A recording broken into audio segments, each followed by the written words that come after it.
caros estudantes! Bem-vindos a mais uma disciplina do seu curso. Neste vídeo, vou procurar apresentar conteúdos que possam ser úteis no dia a dia profissional de vocês, assim como sugestões para o desenvolvimento do pensamento crítico e reflexivo.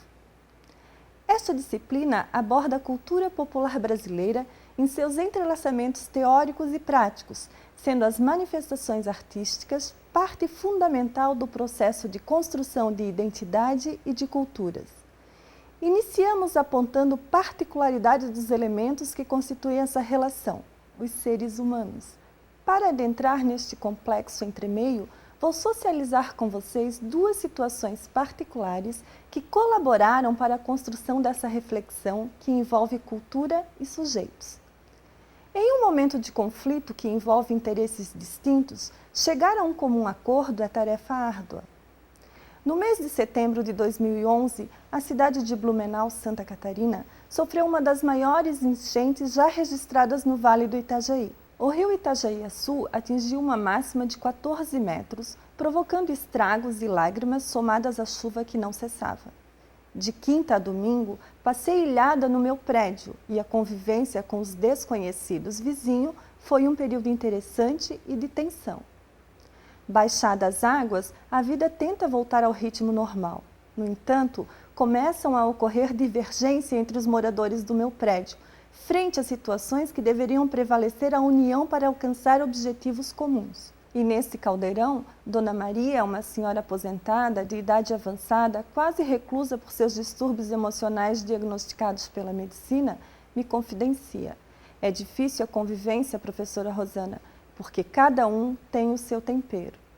O tempero referenciado pela senhora são nossos valores, nossas crenças e ideologias que nos constituem enquanto sujeitos.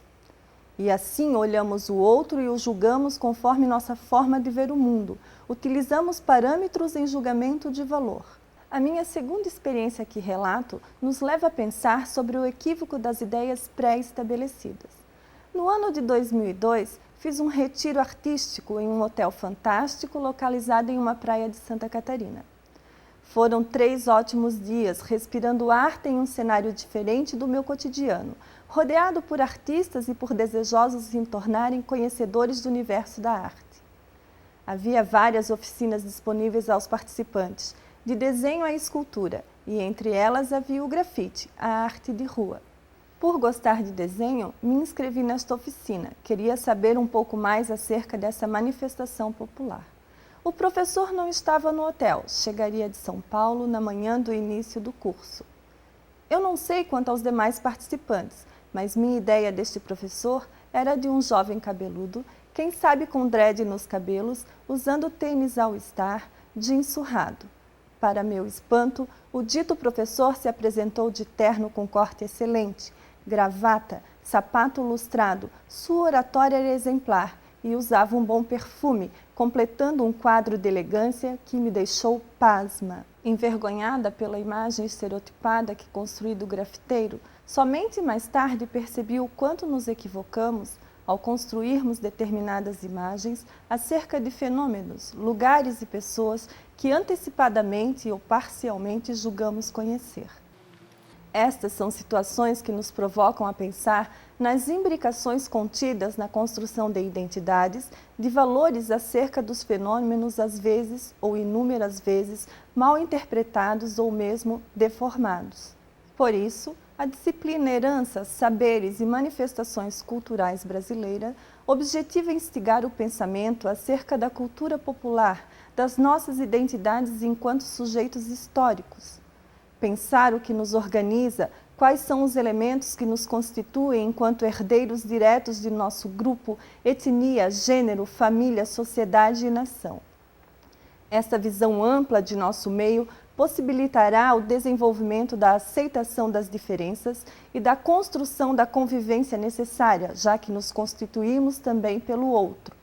O Brasil é um país pluricultural já em suas raízes colonizadoras. Foram alguns, os índios já estavam, vieram os portugueses, os africanos, os holandeses, os espanhóis e outros mais que aqui chegaram e trouxeram consigo seus valores, seus temperos.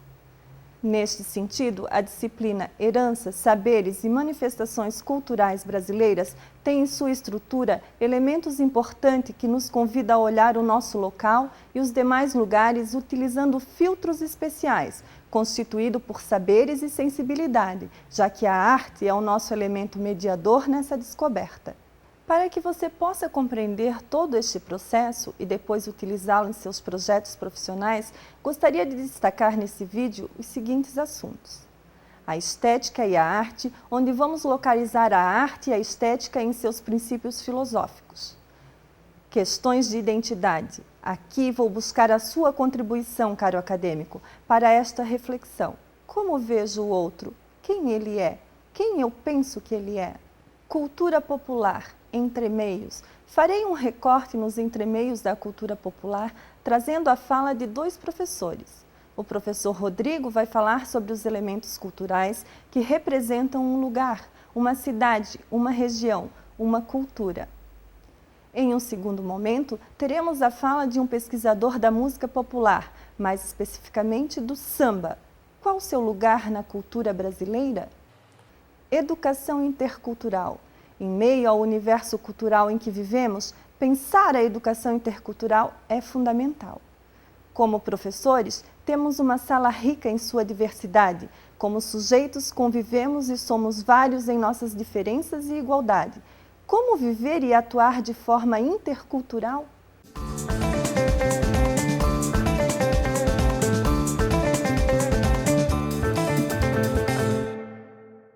Abordaremos no caderno algumas questões acerca da estética e da arte que considero fundamental.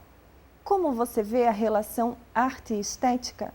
Quais seriam os elementos fundantes da estética como parte da arte? Lembre-se, o mundo contemporâneo tem a estética como sinônimo de beleza, e os meios de comunicação banalizam o termo empregando desde a lavação e polimento de automóveis até a salão de cabeleireiro. Tudo é estética. Mas como estudante de arte, precisamos avançar nos estudos da estética. E por que ela é importante? Porque a relação arte e estética está entrelaçada com a poética, com a criação humana. Ela é também ligada ao belo, mas não é só isso. Assista ao vídeo com a fala do filósofo e professor Gesiel. Alexander Baumgarten introduziu o termo estética como uma disciplina filosófica em 1752. Para Baumgarten, a estética estava ligada à beleza das artes, pois a chamava de estudo do belo. Immanuel Kant dá um sentido mais amplo para o termo e torna-se, então, a ciência da sensibilidade. Para Kant, o princípio do juízo estético é o sentimento do sujeito e não o conceito do objeto. É nesse contexto que o conceito de feio e do belo torna-se subjetivo e, a partir daí, é comum ouvirmos a famosa frase "quem ama o feio, bonito lhe parece". A grande questão do feio e do belo está na objetividade ou na subjetividade. A discussão em torno do feio e do belo é bastante ampla. Podemos conceber o belo como a manifestação do objeto em si. Logo, estamos afirmando que há uma essência própria do belo, independente da vontade do sujeito. Numa concepção mais contemporânea, belo pode ser concebido ainda como uma manifestação subjetiva, ou seja, a beleza de um determinado objeto é resultado de uma concepção subjetiva, onde a cultura, os valores e tradições influenciam diretamente na concepção do belo. Apesar de arte e estética possuírem uma relação muito próxima, no entanto, não são sinônimas. A arte é a técnica, o fazer, enquanto que a estética é a impressão que esta técnica irá causar no espectador.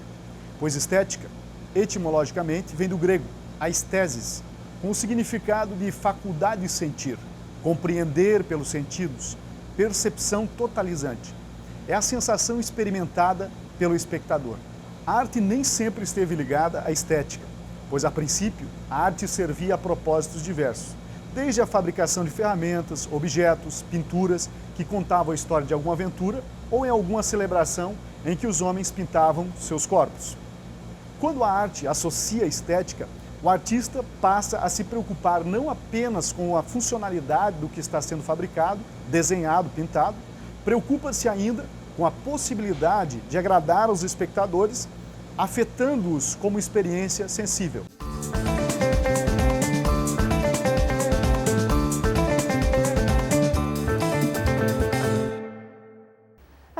ideia que quero destacar é a construção da identidade e como esta se reflete na cultura.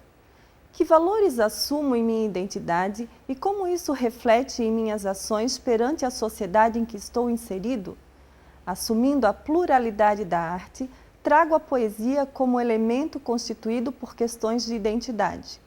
A professora Clara vai nos presentear com a declamação da poesia reflexiva escrita por Fábio Zóboli.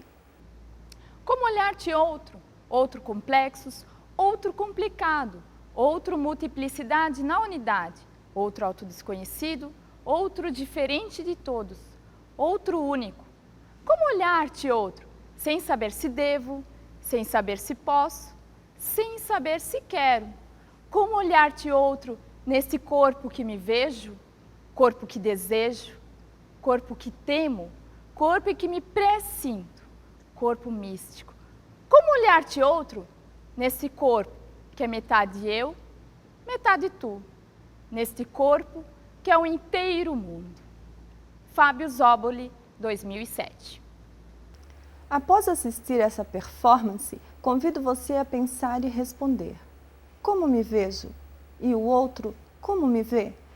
Como vejo esse outro? Será que pensar no outro e conferir valor ao seu lugar na sociedade em que convivemos é tarefa fácil? Quais são os elementos problematizadores que estão diluídos nesta relação de identidade? E na trilha de olhar o outro, convido vocês a se repontarem na história e indagar. Como os colonizadores olharam os indígenas que aqui se encontravam? Como será que foram vistos? E os negros trazidos como escravos, como eram vistos e como se veem, do início da colonização brasileira até hoje, neste lugar que também é seu? Quando discutimos essas questões de sociedade e sujeitos, estamos nos remetendo à cultura. Encontramos inúmeros elementos culturais que identificam etnias e que revelam as influências da fusão cultural existente, reveladas na música, na poesia, na pintura, na culinária, na religiosidade, na representação da sociedade através de seus elementos icônicos. Neste rastro reflexivo, há pontos entremeios da cultura popular. São inúmeros os fenômenos que constituem a cultura popular. Vou eleger 2. A relação turismo e cultura e a música em suas particularidades no ritmo do samba. Vamos entender melhor essas questões levantadas?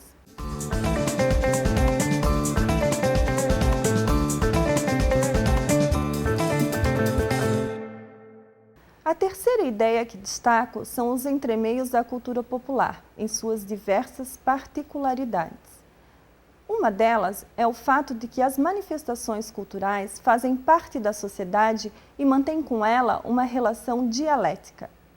Por exemplo, a questão das manifestações culturais de um determinado local ou região eleitas pela sociedade como representativas deste grupo. No que tange à política social, alguns elementos culturais são apropriados e utilizados por ações turísticas. Assim como o Brasil é conhecido como o país do futebol, algumas regiões também assumem uma bandeira cultural que as identificam.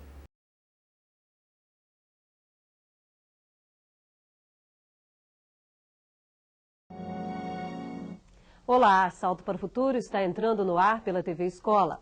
Hoje no Brasil é quase impossível falar em festa popular sem pensar no carnaval. Ao ritmo do frevo, do samba ou do axé, todos são iguais, todos são foliões. Mas essa é apenas uma das festas populares brasileiras. Entre o sagrado e o profano, tradição e modernidade se misturam nas mais variadas festividades. Hoje, no segundo programa da série Cultura Popular e Educação, vamos falar sobre as festas populares e sobre como elas vêm ganhando espaço na escola. São nossos convidados para o debate o pesquisador e integrante do Grupo Mundaréu, em Curitiba, Itaércio Lopes Rocha. A professora da Escola Municipal Carlos Leal, em Araruama, no Rio de Janeiro, Adriana Soares Barbosa. E a pesquisadora do Centro Nacional de Folclore e Cultura Popular, Luciana Gonçalves de Carvalho. Saiba agora como você também pode participar do programa. Ele é um dos principais personagens da cultura popular brasileira. Vida, morte e ressurreição são contadas com orgulho, de diferentes formas, em diversas regiões do país. Por meio de cantorias, dança e de muita festa, o boi pede passagem. O boi é um animal festejado de norte a sul do Brasil.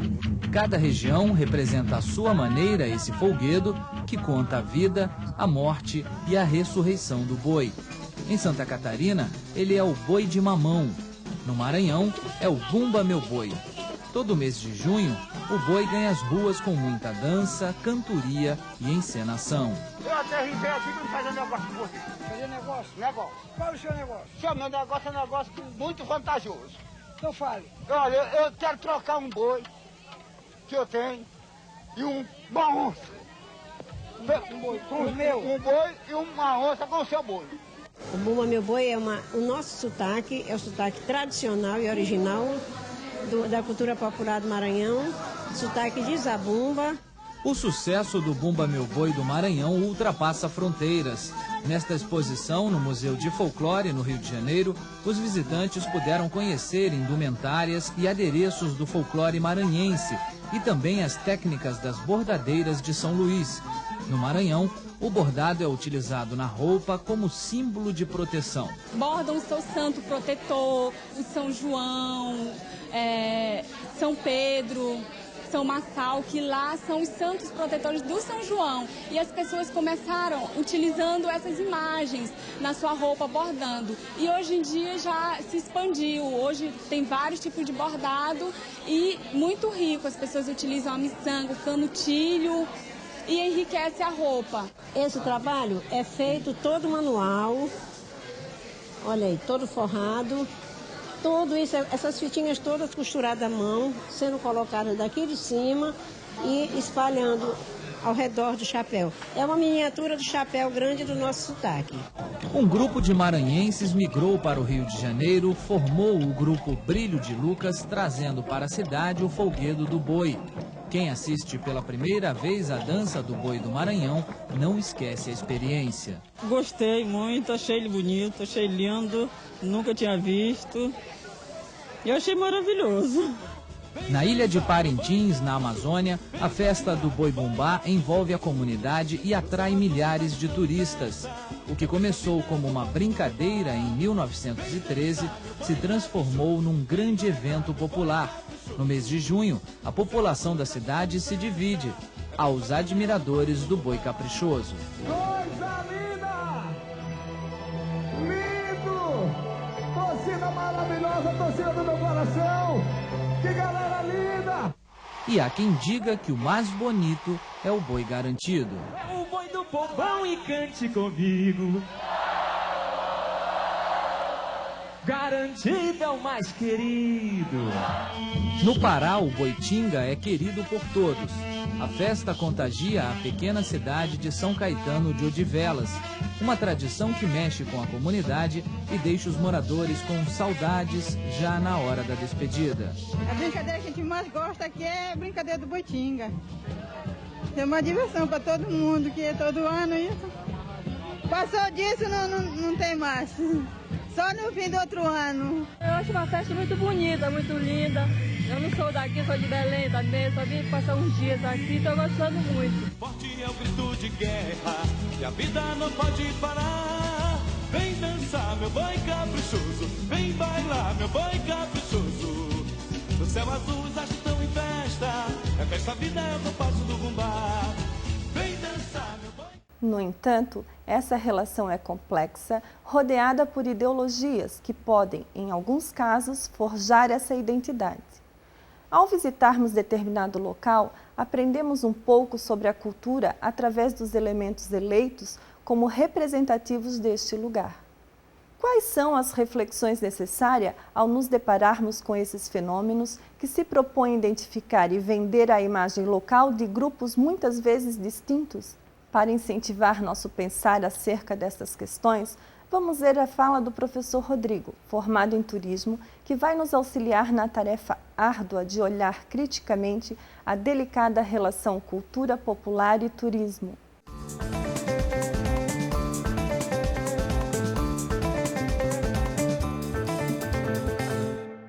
Atualmente, os movimentos turísticos estão voltados a conhecer e a compreender outras culturas.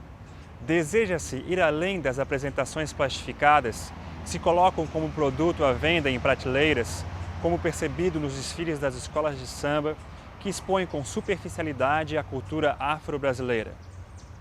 Ou na representação emoldurada do Pelourinho, em Salvador, que se distancia da realidade vivida, por exemplo, em Amaralina, uma comunidade humilde de Salvador, que detém ricas representações culturais. Muitas manifestações ou elementos culturais são criados ou adaptados pelos representantes do lugar, ou seja, Estado e líderes sociais, para agradar o olhar do turista. Aquilo que realmente representa a cultura popular pode muitas das vezes ser feio perante a imagem que se quer criar do destino turístico. Diante disto, as novas perspectivas do turismo estão voltadas a se aproximar dos costumes locais, daquilo que é popular e que acontece no dia a dia dos moradores locais. Portanto, a cultura popular é um elemento que compõe um conjunto de atratividades turísticas e que deve ser observada e valorizada pelos turistas. Esta postura se estende pelo mundo inteiro. Não devemos nos remeter à cultura popular apenas àquela que observamos no Brasil. Toda manifestação popular, ou seja, que se coloca por um grupo social de uma nação, é cultura popular. Podemos observar a cultura popular quando andamos pelo Mercado Modelo de Salvador, pela beira-mar de Fortaleza, quando participamos de bailes dançantes em um centro de tradições gaúchas, quando observamos o carioca manifestando sua hospitalidade nas calçadas de Copacabana, quando nos aproximamos de um parisiense levando debaixo do braço a sua baguete, quando se vê os romanos gritando com seus pares. Ao passar alguns minutos, concluímos que eles estão apenas conversando. Com isso, verificamos que o turismo tem como desafio buscar as relações e as manifestações que melhor caracterizam a cultura popular.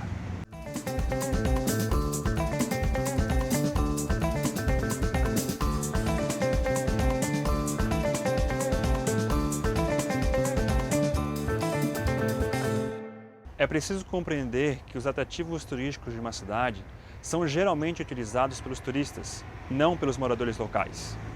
A ideia de território nos ajuda a compreender essa situação, pois se tem uma relação de poder sobre os atrativos. Ou seja, os detentores da organização turística muitas das vezes oferecem os atrativos apenas para os turistas. Além disso, os moradores locais não usufruem desses atrativos por se sentirem incomodados com o tumulto provocado pelos turistas. Assim surgem os lugares dos turistas e dos moradores locais. É o que chamamos de lugar de identificação. Alguns espaços são mais frequentados pelos turistas e outros pelos moradores. Por conta disso, é preciso tomar alguns cuidados para não cometer equívocos de identificação cultural perante aos moradores locais. É preciso estudar e compreender a localidade antes mesmo de visitá-la. Isto é sinônimo de respeito à cultura local e ao seu próprio conhecimento, que pode ser desenganado pela publicidade equivocada. Podemos citar o caso do Rio de Janeiro, que é vendido para o Brasil e para o mundo como lugar do samba, das belas mulheres e da boemia. É preciso considerar que alguns cariocas pertencem a esse cenário e outros não. A região sul do Brasil é comentada como a Europa brasileira. No entanto, nesta região existe a manifestação popular da cultura africana. Os parisienses, por exemplo, buscam frequentar outros lugares de Paris do que o núcleo turístico onde está localizada a Torre Eiffel, por exemplo, por muitas vezes não identificarem aquele atrativo turístico como o símbolo do romantismo, mas sim como a representação do centenário da Revolução Francesa. Após refletir sobre essas questões, pergunto: e a sua cidade? Quais são os elementos eleitos que hoje a representam? Como você se sente em relação a essa identidade local?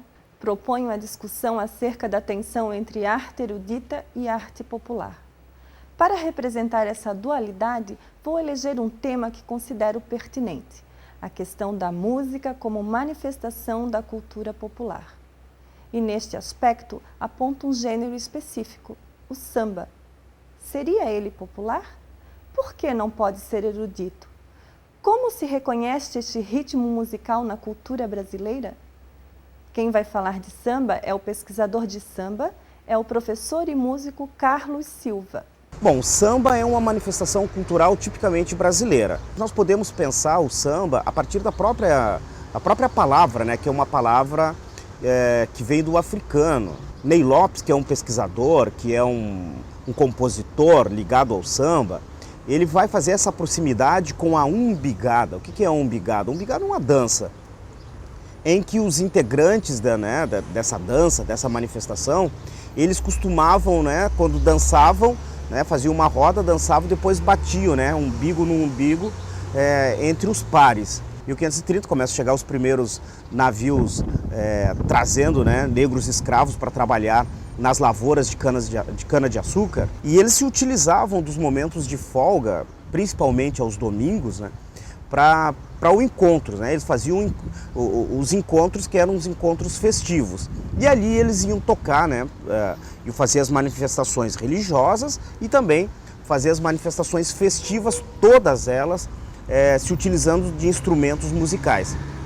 Daí então que nós vamos ter o que a gente poderia chamar de nascedouro do samba. Está muito evidente que o samba nasce na zona rural, principalmente nas lavouras. E os primeiros ritmos estudados a respeito do samba dão noção que nós vamos ter o que seria o avô do samba, o lundu.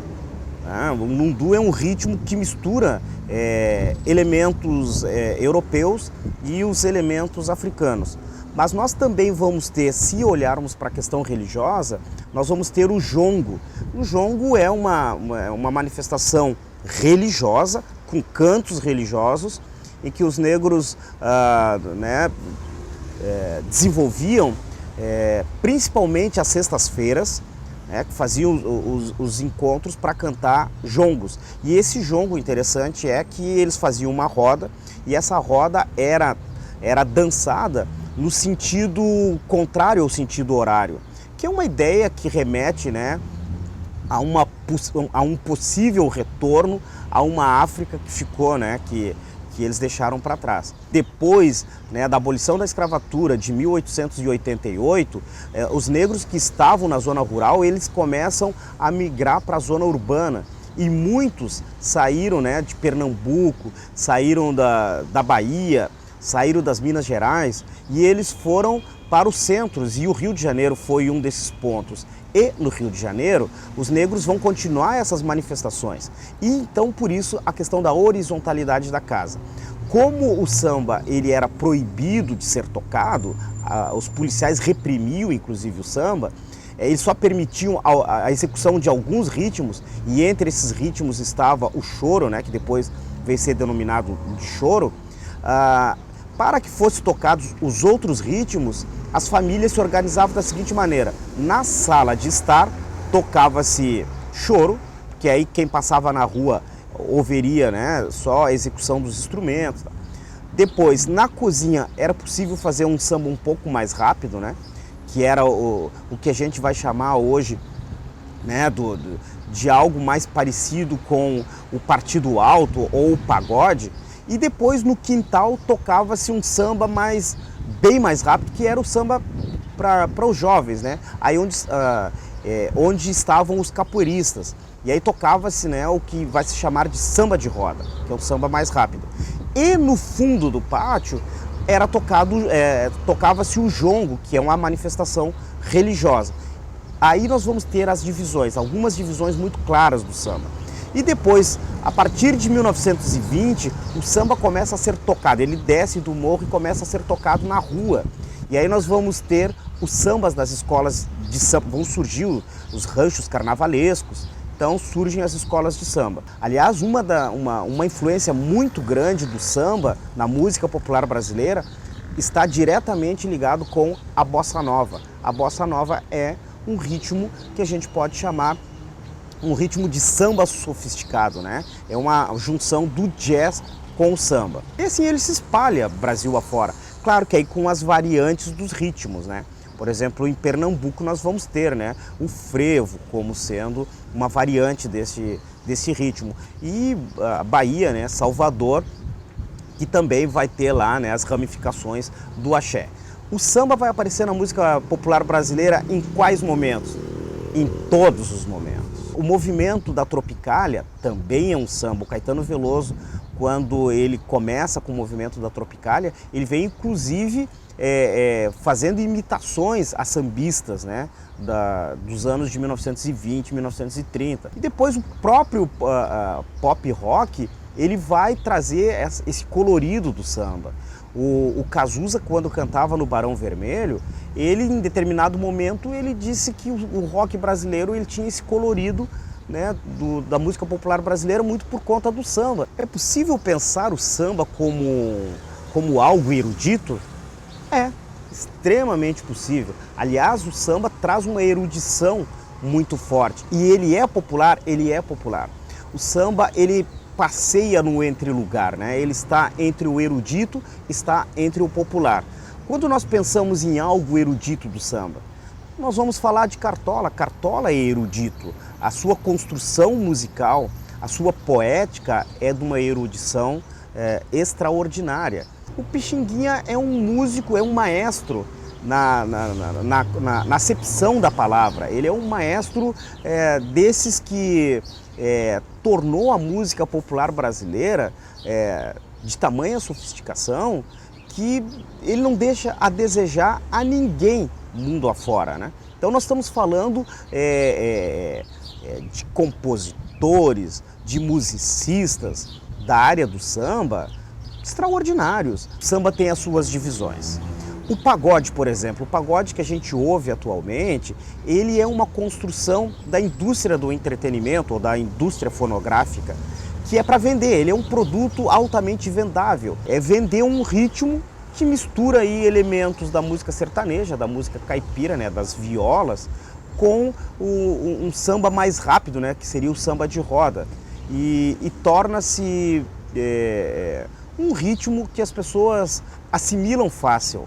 Elas gravam muito fácil, são poucas notas e a ideia de tornar isso um produto de massa passa por essa construção. Poucas notas, letra de duplo sentido e aí as pessoas gostam, é algo para se divertir. Elegemos aqui a música, mais especificamente o samba, para discutir duas questões importantes. A cultura popular, que está sempre face a face com a erudita, e um fenômeno contemporâneo, que é a cultura de massa. Para aprofundar os estudos sobre este assunto, você encontrará no capítulo 2 do Caderno de Estudos a discussão acerca da identidade e no capítulo 5 vai encontrar a discussão acerca da música afrodescendente com referência ao samba. Vamos agora para a nossa última parte do vídeo. Vou finalizar essa reflexão acerca da cultura popular trazendo o elemento educação, desafiando pensar de forma intercultural.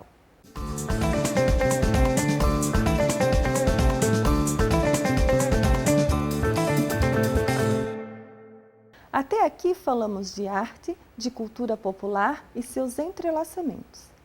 Agora, nesta última parte do vídeo, quero agregar um elemento importantíssimo de nossa formação, a educação intercultural.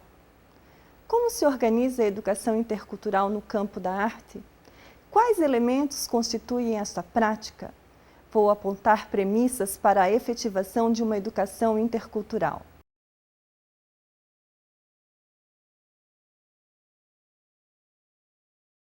Cultura para mim é mix de estilos. É uma coisa independente de lugar, de tempo, sabe? Perdura, sim, para sempre, mas é tradição também. É todo tipo de conhecimento. Um estilo particular de se vestir, pontos de encontro preferidos. É assim das mais variadas maneiras que jovens de diferentes grupos buscam afirmar suas identidades. Apesar de tanta diversidade de modos e estilos de ser jovem, na maioria das vezes, eles ainda são vistos de maneira estereotipada. Cada jovem tem a sua marca, cada tribo tem uma característica diferente. E nem cada tribo, cada pessoa mesmo, né? Tem jovens que, fumam maconha ou usam drogas só pra aparecer e no final nem gostam disso, fazem só pela moda, porque os outros fazem. A ideia de ver os jovens como se fossem todos iguais contribui para uma visão deturpada da realidade. Na verdade, a juventude é formada por várias juventudes, E é essa diversidade que forma a cultura jovem, ou... Várias culturas jovens, várias tribos, como as pessoas gostam de chamar. Eles têm várias atitudes, várias expressões, vários sentimentos, tanto na música quanto na maneira de se vestir. Cultura jovem hoje em dia é até a mais, assim, conhecida de todas, né? Porque os jovens hoje em dia no Brasil é o que dominam, o que prevalece, é o que tem mais poder. Eles têm a mesma faixa etária, gostam de andar em grupos, mas se diferenciam em suas atitudes e preferências, como por exemplo, na identificação com as diversas expressões artísticas. O grafite os negros se expressam, cada um tem uma forma de se expressar, né? O grafite é junto com o hip hop aqui, faz parte do rap. A música é uma grande cultura do jovem, acredito, entendeu? Sempre lançando talentos novos e o jovem busca, corre atrás, entendeu? Mas muitas vezes, gostos e identidades coincidem. Cada um quer buscar passar o que sente, assim, colocando, sei lá, uma calça larga, uma camisa assim, mostrando o seu estilo, assim, skatista, se curte um reggae, um surf, aí vai as tendências, assim, mas é de cada um, assim, mais querendo resgatar o que sente, assim. Tipo, claro, a cultura do Brasil é diferente da cultura dos Estados Unidos, é diferente da cultura da Europa, é diferente, claro, é diferente, mas todos eles têm uma linguagem universal, os jovens, eles se entendem.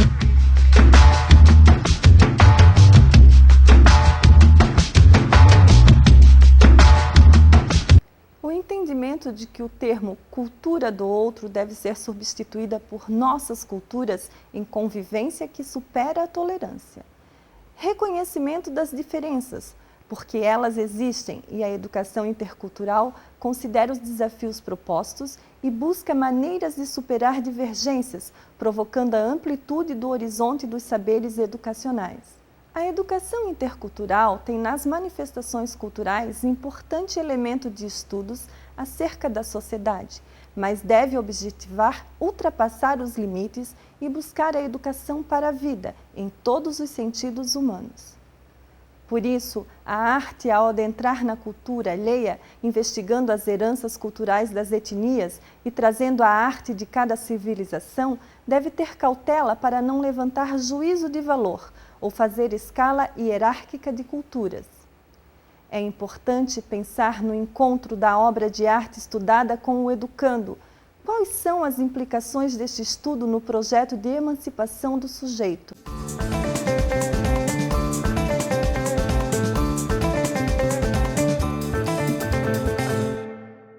Vamos revisar o que foi apresentado neste vídeo? Você viu que a estética ultrapassa o estudo do belo, agregando questões de sensibilidade ao processo de construção da obra de arte. Que a identidade é um elemento importante na cultura popular. O turismo e a cultura popular têm uma relação de identidade local, onde alguns elementos populares são eleitos para a representação de determinados grupos. Existem especificidades ao se falar de cultura popular e cultura erudita, e que o samba é marca da herança afro para a cultura brasileira. Que a educação intercultural, através dos elementos da arte, é uma fonte riquíssima de estudo das culturas. Bem, agora esperamos que você continue os seus estudos sobre a cultura popular como uma herança de saberes que constituem nossa identidade como brasileiros. Desejo que tenham um ótimo aproveitamento dos conteúdos dessa disciplina. Muito obrigada pela atenção e bons estudos!